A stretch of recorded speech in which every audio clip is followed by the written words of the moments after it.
নারী এবং পুরুষের চাহিদার মধ্যে আছে পার্থক্য।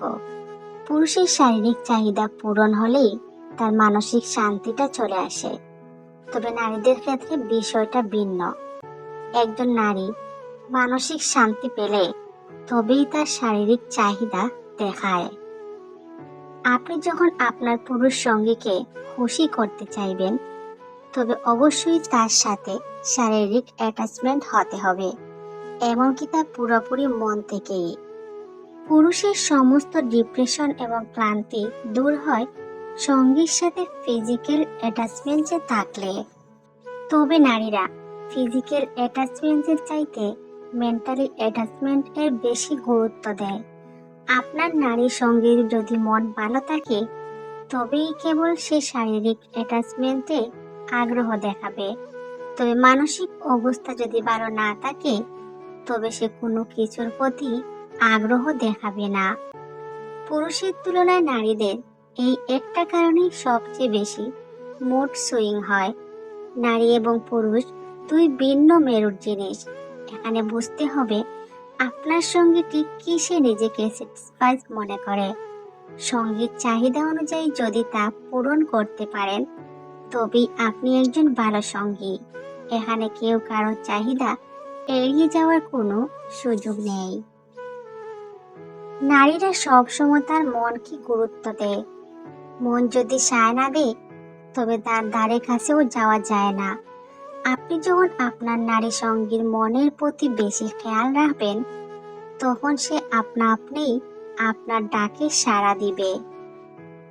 আর পুরুষ সঙ্গী ক্লান্তি হতাশা দূর করতে পারলে সে অবশ্যই আপনার প্রতি দুর্বলতা দেখাবে। পুরুষ এবং নারীর চাহিদার এর পার্থক্যের কারণেই দাম্পত্য জীবনে কেউ কাউকে বুঝতে চায় না সহজে। পরস্পর যদি পরস্পরের শরীর এবং মনের যত্ন নেয়, তবেই পরস্পরের চাহিদা পূরণ হয়। চাহিদা অপূর্ণ রেখে একে অপরকে দোষারোপ করে শুধুমাত্র দায়ে পড়ে সংসার করার কোনো মানে নেই। নারী সম্পর্কে প্রত্যেক পুরুষের যা জানা উচিত।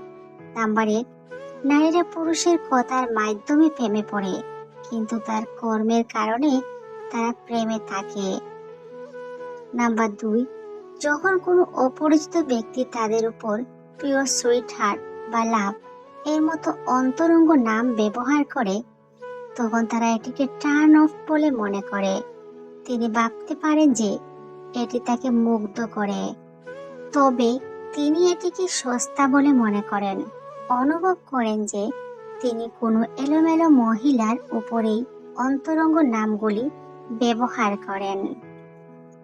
নাম্বার 3, আপনি তাকে আমি তোমাকে ভালোবাসি বলার আগে নিশ্চিত হয়ে নিন যে আপনি এই শব্দগুলির অর্থ, গভীরতা, ওজন এবং দায়িত্ব জানেন।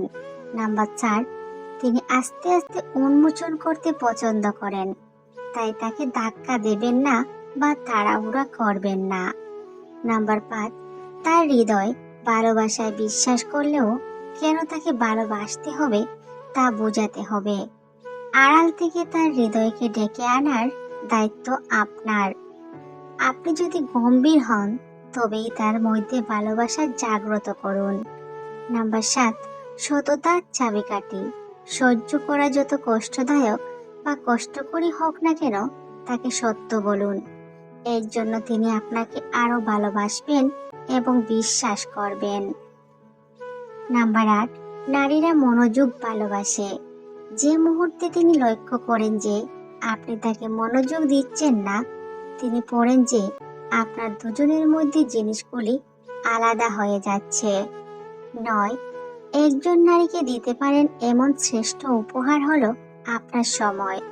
আপনি দামি উপহার কিনতে পারেন, কিন্তু আপনি যদি তাকে আপনার উপস্থিতি থেকে বঞ্চিত করেন, তাহলে দামি উপহারগুলো তার কাছে খুব একটা গুরুত্ব বহন করে না। তার ভালোবাসার সূচক আপনার সময়। 10, প্রেম এবং প্রেমে থাকার মধ্যে পার্থক্য রয়েছে। আপনাকে ভালোবাসা তার ব্যক্তিগত পছন্দ। আপনার সাথে প্রেমে পড়া নির্ভর করে আপনি তার সাথে কতটা ভালো আচরণ করেন এবং তাকে উত্তেজিত করেন তার উপর। 11, আপনি তাকে ভালোবাসেন তা বলা এক জিনিস, তাকে ভালোবাসা দেওয়া অন্য জিনিস।